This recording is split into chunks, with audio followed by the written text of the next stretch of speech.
नमस्कार सर्वांना, जय शिवराय. आपल्या बकासूर DS-T6300 चॅनलमध्ये तुमचं सगळ्यांचं स्वागत.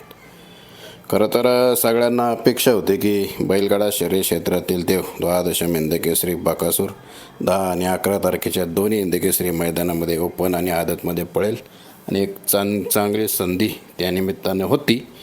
पण आत्ताच मी त्याची पूर्ण चौकशी केलेली आहे. आदत हिंदकेसरी मैदानाची बकासूरची एकही चिठ्ठी टाकलेली नाही आहे. त्यामुळं जी 97व्या गटामध्ये जी चिठ्ठी आहे तर ती वेगळी आहे, त्यामध्ये बकासूरची चिठ्ठी नाही. त्यामुळं बकासूर 100% आदतच्या हिंदकेसरी मैदानामध्ये पळताना दिसणार नाही आहे. आणि आता जी आहे ती ओपनचं मैदान. आता ओपनमध्ये गट क्रमांक 16मध्ये तास क्रमांक 2वरती बकासूर आणि मल्हार अशी चिठ्ठी निघालेली आहे. त्याच्या शेजारीच लारा आणि जादू ओमकार आलम यांचा जादू आहे.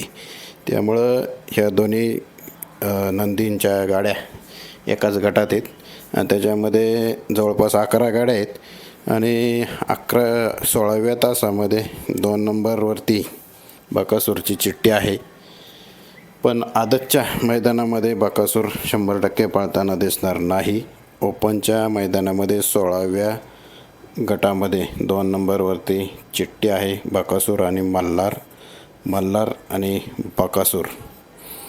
त्यामुळं पुन्हा एकदा सगळ्यांना जी अपेक्षा होती की 10 आणि 11 तारखेला बकासूर दोन्ही मैदानामध्ये आपल्याला पळताना दिसेल आणि हिंदकेसरी किताबाचा मानकरी होईल. पण आदत मैदानामध्ये तर बकासूर पळताना दिसणार नाही आहे. 16व्या गटामध्ये ओपनच्या बकासूर आणि मल्हार ही गाडी पळताना दिसू शकते.